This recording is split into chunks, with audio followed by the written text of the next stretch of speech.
ঠাকুরগাঁও বাজিস্তান চৌরাস্তা থেকে গত কয়েকদিনই কিন্তু ঠাকুরগাঁওয়ের উপর দিয়ে হিমেল বাতাস এবং ঘন কুয়াশা কিন্তু দেখা যাচ্ছে। আমি যদি সন্ধ্যার কথা বলি, সন্ধ্যা নাগাদ থেকে শুরু করে গভীর রাত পর্যন্ত কিন্তু ঘন কুয়াশা ঢাকা থাকতেছে। একইভাবে দুপুর পর্যন্ত কিন্তু দেখা যাচ্ছে সূর্যের মুখ কিন্তু দেখা যাচ্ছে না, এবং যদিও সূর্যের মুখ দেখা যাচ্ছে সে কিন্তু দেখা যাচ্ছে যে তাপমাত্রা সেটা কিন্তু অনেক কম দেখা যাচ্ছে। এছাড়াও আমরা যেটা লক্ষ্য করতেছি যে এই শীতের ফলে মানুষের যে উপস্থিতি সেটাও কিন্তু অনেকটা কম দেখা যাচ্ছে, এবং দূরপাল্লার যে যানবাহনগুলো রয়েছে, বিভিন্ন যে যানবাহনগুলো রয়েছে সেগুলো কিন্তু হেডলাইট জ্বালিয়ে ধীর গতিতে চলাফেরা করতেছে। আমরা যেটা লক্ষ্য করতেছি, শীতকে অপেক্ষা করে কিন্তু খেটে খাওয়া যে মানুষগুলো সেগুলো কিন্তু তারা তাদের যে স্থান সেখানে কিন্তু আসতেছে। এবং এছাড়াও আমরা যেটা লক্ষ্য করতেছি যে ঘন কুয়াশার ফলে যারা দুর্ভোগে পড়েছে, বিশেষ করে বৃদ্ধ এবং শিশু যারা রয়েছে তারা কিন্তু বেশ দুর্ভোগে পড়েছে। আমি যদি বলি, আমি যেখানে দাঁড়িয়ে আছি এখান থেকে কয়েক গজ দূরেই কিন্তু মানে চোখে দৃশ্যমান কোনো কিছু দেখা যাচ্ছে না। যদি আমি একটু এই পাশে যদি জুম করে দেখাই যে লাইট, যেটা গাড়ির লাইটের কারণে কিন্তু গাড়িটা একটু দৃশ্যমান হচ্ছে। এছাড়া যদি মানে সাধারণভাবে যদি দেখা হয় তাহলে কিন্তু খালি চোখে খুব দূরের যে বস্তু সেটা কিন্তু দেখা যাচ্ছে না। এত ঘন কুয়াশা যার ফলে কিন্তু এই দূরের যে বস্তু সেটা কিন্তু লক্ষ্য করা যাচ্ছে না।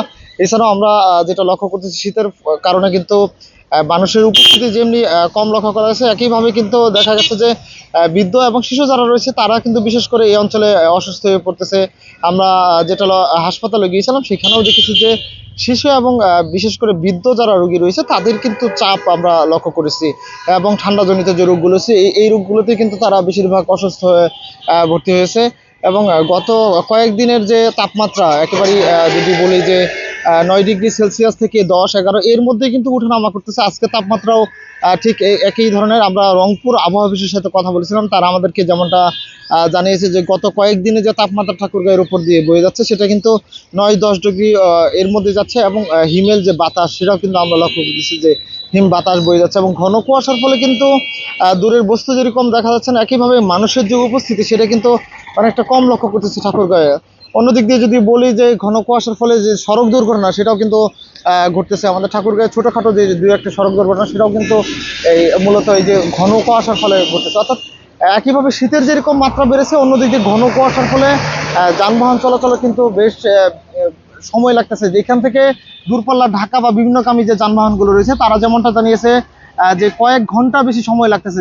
এখান থেকে ঢাকা যেখানে 9 থেকে 10 ঘন্টা সময় লাগতেছে, সেখানে 12-14 ঘন্টা সময় লাগতেছে। কারণ ঘন কুয়াশার ফলে তারা যে দূরের যে বস্তু সেটা দেখতে পারতেছে না, এর ফলে কিন্তু তারা ধীর গতিতে চলাফেরা করতেছে। এছাড়াও আবহাওয়ার যে অবস্থা, একেবারেই বিভিন্ন ফসলের যে মাঠগুলো রয়েছে সেগুলোও কিন্তু বেশি একটু ক্ষতিগ্রস্ত হচ্ছে। আমরা কৃষি অফিসারের সাথে কথা বলেছিলাম, তারাও আমাদের যেমনটা জানিয়েছে যে বেশি কুয়াশার যদি এভাবে থাকতে থাকে তাহলে কিন্তু দেখা যাচ্ছে যে যে আলু চাষ সহ বিভিন্ন ধরনের যে সবজি চাষ রয়েছে সেগুলো কিন্তু ক্ষতিগ্রস্ত বলে এমনটা জানিয়েছে। এই ছিল ঠাকুরগাঁও জেলা থেকে সর্বশেষ আবহাওয়ার খবর। আরিফ হাসান, কালের কণ্ঠ।